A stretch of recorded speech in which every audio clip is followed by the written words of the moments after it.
Right hand and repeat after me. I, Joseph Robinette Biden Jr., do solemnly swear. I, Joseph Robinette Biden Jr., do solemnly swear. That I will faithfully execute. That I will faithfully execute. The office of President of the United States. Office of President of the United States. And will, to the best of my ability. Will, to the best of my ability. Preserve, protect, and defend.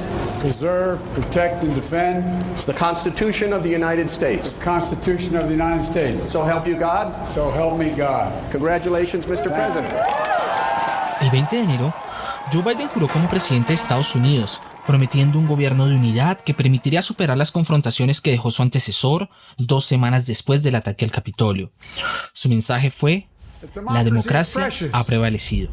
Democracy is fragile. And at this hour, my friends, democracy has prevailed.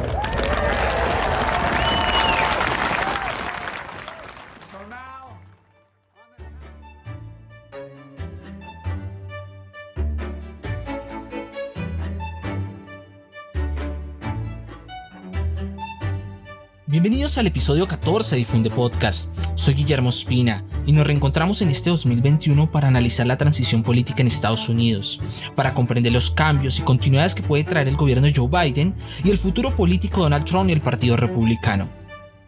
Así comenzamos este episodio.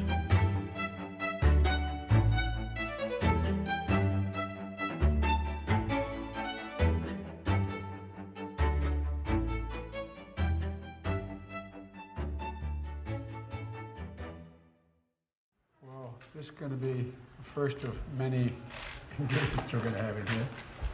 And I thought with the state of the nation today, there's no time to waste, get to work immediately.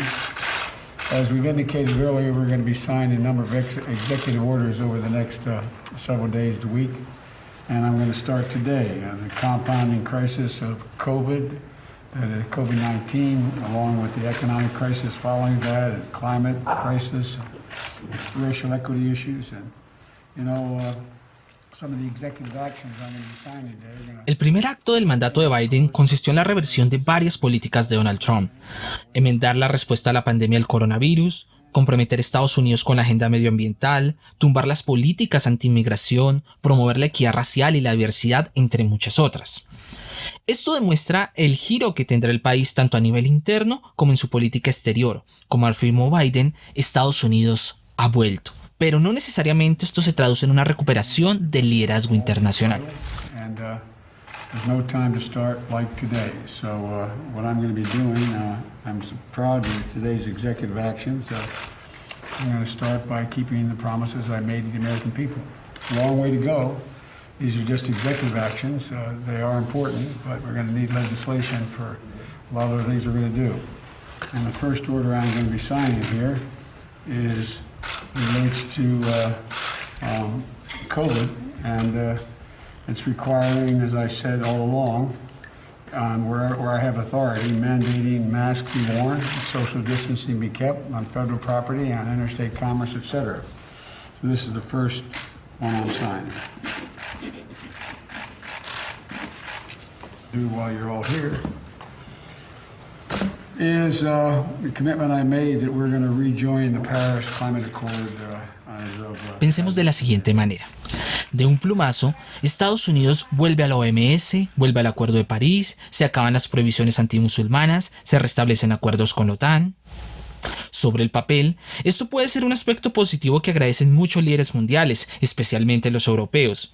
Pero, ¿qué tan confiable puede ser la política estadounidense y sus compromisos a largo plazo?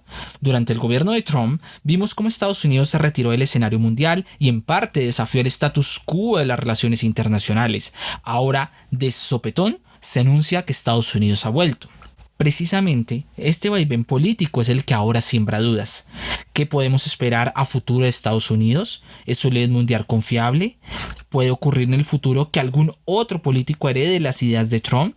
¿Retornarán estas políticas? No en vano, el presidente Trump obtuvo más de 70 millones de votos, lo cual nos dice que mucha gente piensa de manera similar a lo que él hacía. Este es un hecho muy relevante para el liderazgo internacional de Estados Unidos y evidencia el daño que causó el gobierno de Trump a la imagen global de Estados Unidos con su política American First, que rompió gran parte de esa tradición que históricamente coincidían tanto republicanos como demócratas. En el mundo, entonces, nos queda la pregunta de cómo enfrentar los desafíos globales, como puede ser el cambio climático, cuando todo depende, en cierto modo, de unos 10.000 o 20.000 votos en Arizona, en Pensilvania, o en Georgia, o en algún otro lugar de Estados Unidos. Pero como en muchas situaciones, hay cambios y también continuidades.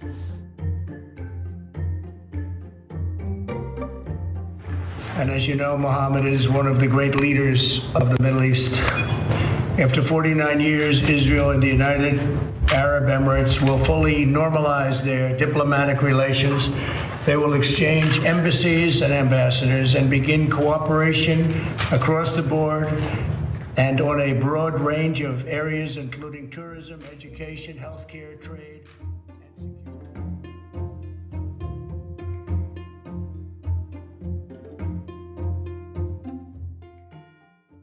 Por ejemplo, los cambios en la situación en Medio Oriente es uno de los legados de Trump. Su gobierno apoyó la postura israelí, logró que se restablecieran relaciones con otros países árabes y el reconocimiento internacional de varios territorios ocupados. Un aspecto que llama la atención del gobierno de Biden es su decisión de mantener la embajada de Estados Unidos en Jerusalén, un hecho que alteró las condiciones del conflicto palestino-israelí y es uno de los puntos esenciales de todos los procesos de paz que se han llevado hasta el momento, donde la parte oriental de Jerusalén se creía que sería la futura capital de un posible Estado palestino. Ahora, con un mayor control israelí sobre la ciudad, se está transformando este conflicto y se está sembrando una duda sobre cómo llevar unas posibles negociaciones que lleven a la solución del conflicto.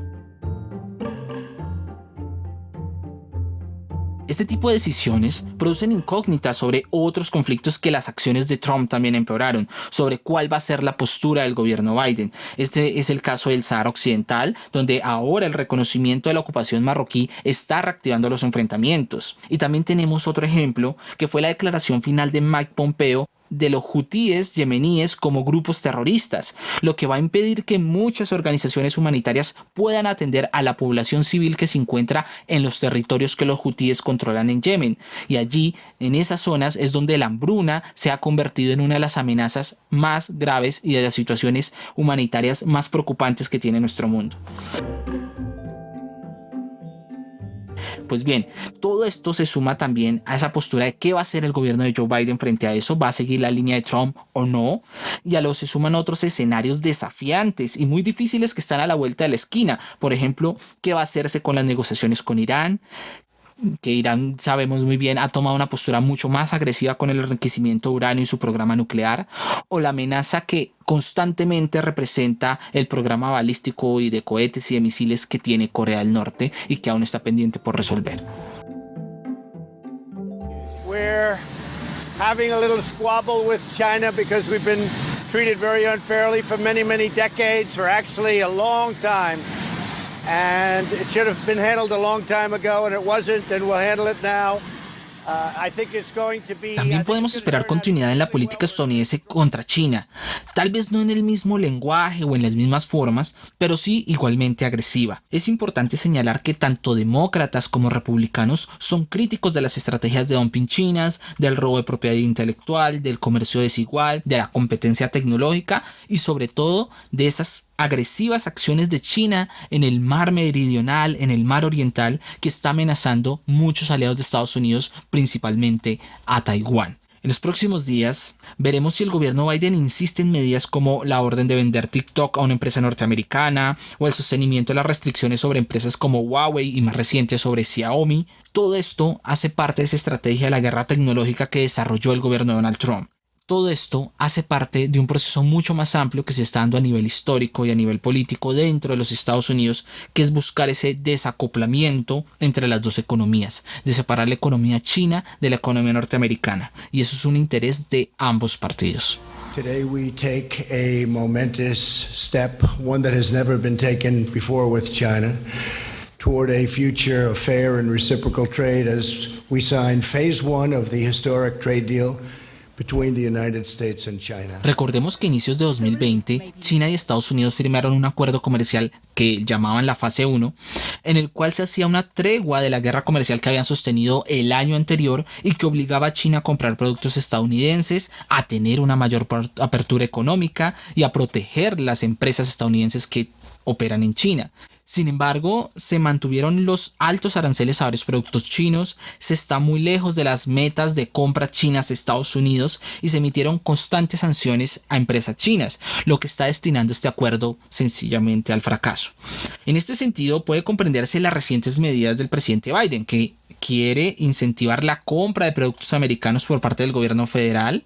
También vemos la elección de Katherine Tai como representante comercial de Estados Unidos, que es una destacada abogada que tiene ascendencia asiática y es experta en negociaciones con China y además habla un fluido mandarín. Entonces, aunque puede darse acercamientos para enfrentar la pandemia entre China y Estados Unidos, son malos temas los que están separando a China y Estados Unidos. Y eso es algo que tal vez va a tener y muy seguramente va a tener continuidad dentro del gobierno de Joe Biden.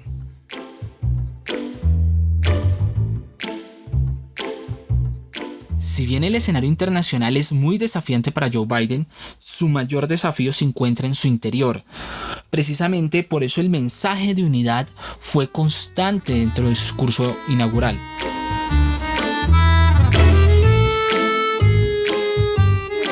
Without unity, there is no peace, only bitterness and fury. No progress, only exhausting outrage. Here we stand, just days after a riotous mob thought they could use violence to silence the will of the people. It did not happen. It will never happen. Not today, not tomorrow, not ever. Not ever. Posiblemente el mayor desafío que enfrenta el gobierno de Joe Biden en el interior es esa amalgama de grupos radicales, supremacistas raciales, seguidores de teorías de conspiración, neonazis, neoconfederados y muchos de ellos que han trascendido a milicias armadas que conforman la base que está apoyando al presidente Donald Trump y que también él incentivó y permitió que se desarrollaran durante su gobierno.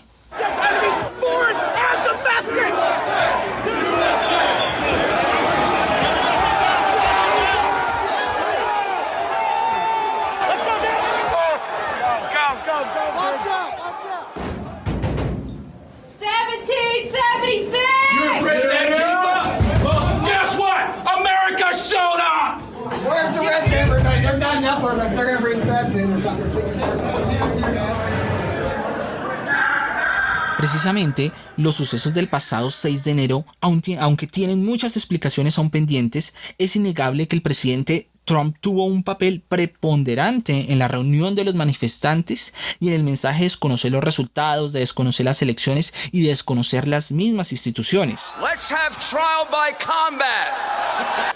Now it is up to Congress to confront this egregious assault on our democracy. And after this, we're going to walk down, and I'll be there with you. We're going to walk down to the Capitol, and we're going to cheer on our brave senators and congressmen and women. Su evidente presión sobre el vicepresidente para desconocer los resultados también incluso llegó a poner su vida en riesgo y las de otros congresistas, principalmente demócratas. And we're going to have to fight much harder. And Mike Pence is going to have to come through for us. And if he doesn't, that will be a sad day for our country. Because you're sworn to uphold our Constitution. Inclusive dentro de esta turba que se tomó el Capitolio se observó la intención abierta de atacar al vicepresidente, que inclusive llegó a verse en algunos espacios una especie de horca improvisada.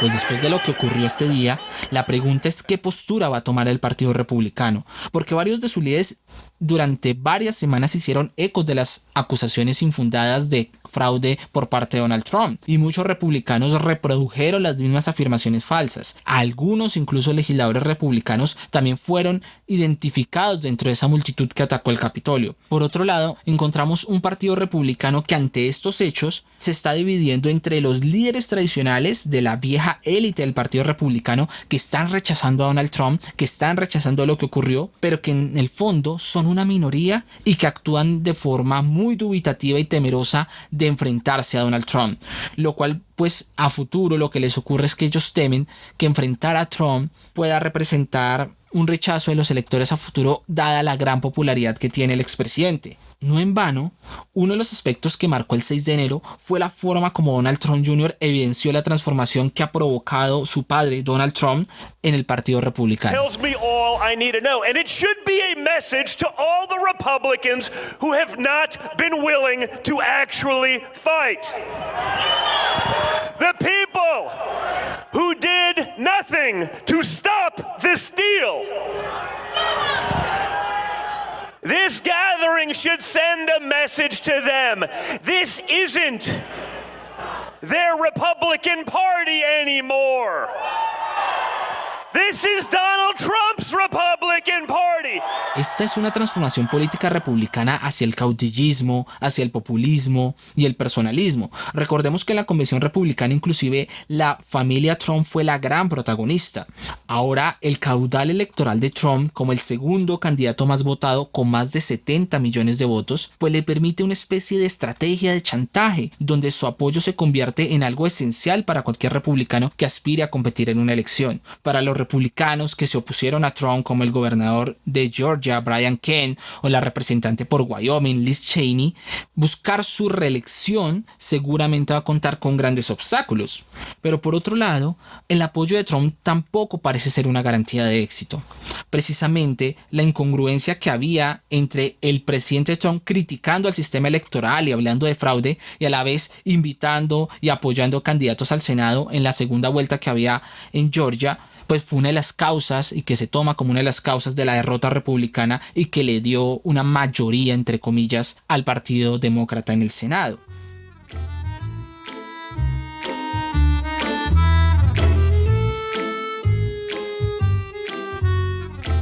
También vale la pena mencionar que la toma del Capitolio tuvo un efecto en las finanzas del Partido Republicano. Varios donantes y empresas retiraron sus patrocinios después de lo que ocurrió el 6 de enero. En particular, varios anunciaron que quitaban su apoyo económico y rompían sus relaciones económicas con Donald Trump. Pero más allá de esto, existen pocos personajes que puedan emular la figura de Trump dentro del Partido Republicano, que pueda competir seriamente por la presidencia en 2024.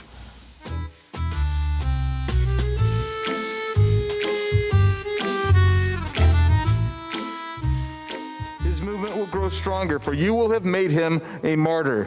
Donald Trump is a living, breathing, impeachable offense. It is what it is. Read Ms. Cheney's statement. Let's come together and impeach the president for this high crime against the republic. We don't have a minute to spare. He is a clear and present danger to the people. I believe impeaching the president in such a short time frame would be a mistake. That doesn't mean the president is free from fault. The president bears responsibility for Wednesday's attack on Congress by mob rioters. He is capable of starting a civil war. Ahora, tras el ataque al Capitolio, el presidente Trump será juzgado nuevamente y es considerado como uno de los responsables de los hechos que ocurrieron. Este juicio, que es sin precedentes, podría concluir en la imposibilidad de que Trump se presentara en las elecciones de 2024, pero también podría provocar que los republicanos cerraran filas alrededor del expresidente, ya que en un primer intento se buscó que se declarara este juicio como inconstitucional, dada su condición de expresidente, y esto contó con la gran mayoría de los senadores republicanos, lo cual va a dejar este proceso de impeachment casi que al borde del fracaso antes de que se inicie. Y esto demostró que Trump aún cuenta con fichas muy leales, y un ejemplo de ello es el senador Rand Paul de Kentucky y Kevin McCarthy, que es representante por California y el líder del Partido Republicano en la Cámara. Recordemos que en la Cámara los republicanos arrebataron varios escaños a los demócratas, siendo la mayoría muy fieles a Trump. Por otro lado, que el Senado se concentre en este proceso, en este juicio, en este impeachment, va a obstaculizar la discusión de muchas medidas que pueda proponer el gobierno Biden, y en cierto modo una lectura revanchista de este impeachment pues va a llevar nuevamente al enfrentamiento bipartidista y va a llevar a una división entre ambos partidos y que se sigan las líneas partidistas al momento de tomar decisiones. De esta manera, Estados Unidos va a comenzar esta tradición a un nuevo gobierno en medio de una crisis generada por la pandemia, la división política, incluso anuncios de amenaza terrorista. El gobierno Biden se encuentra ahora entre el caos, la salvación y el legado de Donald Trump.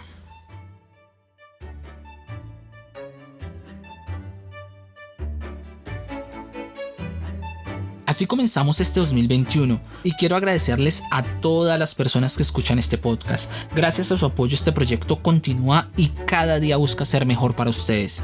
Este año continuaremos analizando y entendiendo los sucesos más importantes de la política internacional, pero también tendremos especiales sobre los 10 años de la primavera árabe. Entenderemos muchos de los conflictos que ocurren en el mundo, recorreremos otros países y continentes, miraremos otras realidades para entender las disputas geopolíticas, entre muchos otros temas que trae Difunde Podcast para este 2021. Recuerden que pueden dejar sus comentarios y sugerencias en las redes sociales. Lo encuentran como Difunde Podcast en Facebook, en Twitter y en Instagram. Y si te gusta el podcast, por supuesto, te invito a recomendarlo. Difunde Podcast se encuentra en todas las plataformas disponibles. Esto ha sido todo por hoy. Les habló Guillermo Espina. Y recuerda que si te gusta, difunde.